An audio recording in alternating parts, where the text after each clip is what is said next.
Hello everyone, my name is Jennifer Michelle and I'm from Bachelor of Design in Creative Media. Today I'll be presenting about the influence of gesture-based navigation on mobile applications. So here are the table of content, and first we will start with the research problem.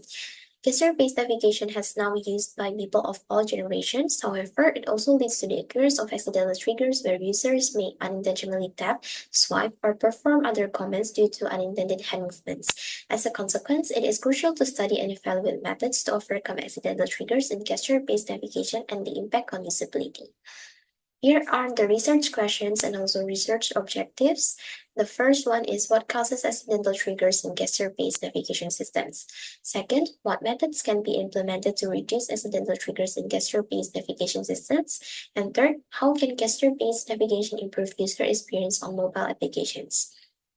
And the research objectives, the first one is to identify the causes of accidental triggers in gesture-based navigation, to study the methods that can reduce accidental triggers in gesture-based navigation, and to identify the way on how gesture-based navigation can improve user experience on mobile applications.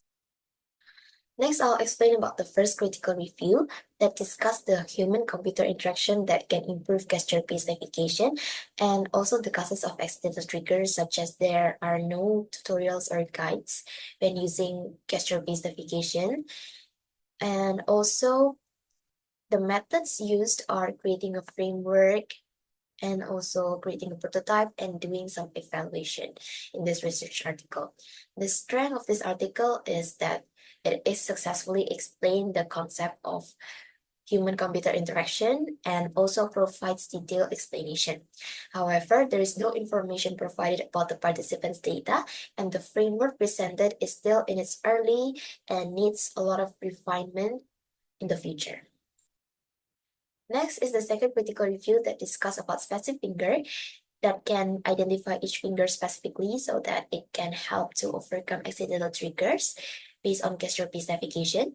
And one of the main strengths is that it is successful in identifying which finger is touching the screen with a high level of accuracy and also explains a lot of information in detail. However, the researcher still cannot recognize and distinguish specific fingers in multi-finger gestures and also did not provide complete information about the participants. Next is the third critical review. So the third critical review stated that gesture-based navigation can improve user experience by improving task efficiency, heighten satisfaction levels, and increase user engagement. The strength of this article is that it is provided with a solid foundation and decent explanation. The methodologies are varied and also strengthen the results. However, there is no comparison between gesture-based navigation and other interfaces, thereby it diminishing the evidence of effectiveness, and also doesn't state how the impact of gesture-based navigation will be in the future. Next is the research method. So the researcher used survey because all aspects that being studied need to be answered by a lot of number of participants, and the researcher want to know the participants' opinion also about gesture-based navigation, maybe their difficulties when using gesture-based navigation, if they ever experience accidental trigger and what kind of accidental trigger, and the best solution to overcome accidental trigger. The pro is actually survey is a flexible method, and the researcher can get broader participant because all participants from different countries can fill the survey. However, because the survey is conducted online, so sometimes participants can be confused about the answer and sometimes don't know how to write the right answers and they just fill the form with the wrong answer. So sometimes it can lead to unreliable data. So the targeted participants are young adult aged 18 until 25 that use mobile application regularly, and the inclusion criteria is that participants must have at least 2 years of experience in using mobile application and not only a few minutes but or several hours a day. So the exclusion criteria is that participants who have less experience in mobile application, like less than 2 years for using mobile application. And for the procedure of data collection, The researcher used open-ended and closed-ended questions, and for the platform and tools, the survey was conducted online using a questionnaire, which was using the Google form as the tool, and the minimum respondents are 80 participants. Next, I'll explain about the collected data and data analysis for Section 1 demographic. So there were 102 participants who answered the survey, but only 93 participants are considered valid because 9 participants are not as the targeted group below 18 or over 25. So there are 93 participants that considered valid based on the first question. Based on the second questions, there are 92 participants that considered valid and 1 participants that have experience for mobile application for less than 2 years were forced to be removed.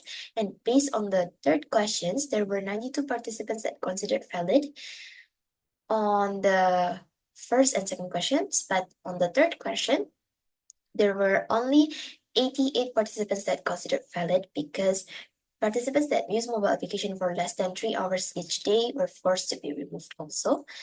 So the total valid participants after filtering are 88 participants, and most of the participants are students. Next is section 2. So the most frequently used mobile applications are those for messaging, watching videos, news, and other content such as WhatsApp, TikTok, and Instagram. And the various touch of gestures are usually scroll and swipe. For the difficulties, almost all participants say that they never have any difficulties in using gesture-based navigation. So that proves that the current gesture-based navigation is already intuitive and user-friendly for most participants. And for the gesture-based navigation in the future, participants want to maintain the gesture because the current gesture now is already good and improved user experience. 80 participants say that gesture-based navigation can improve user experience because it is convenient, comfortable, faster, modern, saves screen space, and easy to use. 6 participants answering maybe because they don't really feel like gesture-based navigation affect their experience. And only 2 participants answered that it cannot improve user experience because they frequently experiencing accidental triggers. And about confusing or complicated gesture, almost all participants said that there are no complicated gesture, and only 10 participants said that there are complicated gesture, such as pinch, swiping each back, and drag. Next is the third section. So almost all participants experience accidental trigger, and usually accidentally tapping, swiping, and scrolling. And it can be concluded that accidental triggers rarely happen and only occur occasionally, and usually Instagram is the most mobile application that frequently causes accidental triggers. It was found that many participants still choose to use the application even though accidental triggers have occurred because they still prioritize the function and still rely on it in their daily life. And almost all participants answered that the most frequently occurring accidental triggers are the swipe gesture, while the other participants answered that there are no um, accidental trigger that they've ever experienced. So the most frequently mentioned reason by participant about the main cause of accidental trigger was the unintentional hand movements, overlapping or similar gestures, smartphone screens are overly sensitive, and user error.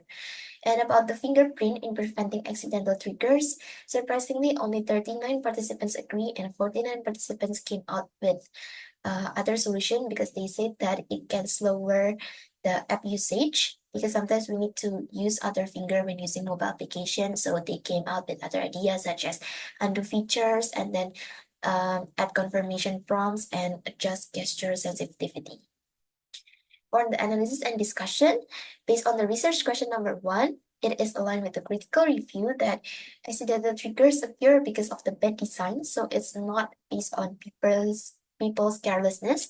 And based on research question number 2, the survey did not align with the critical review because almost all participants didn't agree with the fingerprint identification and came out with another best solution. And based on research question number 3, the finding is pretty much aligned that gesture-based navigation can improve user experience by making it faster and more efficient, not like button.